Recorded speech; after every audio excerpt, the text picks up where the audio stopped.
Hello friends, welcome back to the new video guys. Today guys, we are going to talk about guys Samsung phone display setting guys. In this video guys, I will show you guys how can you on guys your eye comfort shield in your Samsung phone fans. And guys, how can you use guys your eye comfort shield setting in your Samsung phone. In this video guys, I will show you friends. So first of all guys, come in your phone setting to on your eye comfort shield.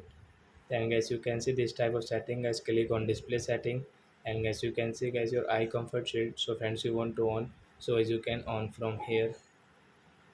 So as your eye comfort shield will on, after on guys you can see your skin color has changed like a white to cream.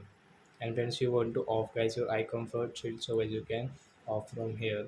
And friends, you should use at night guys when you operate phone, and guys when you study in phone, so you should on it guys, it is good for eyes.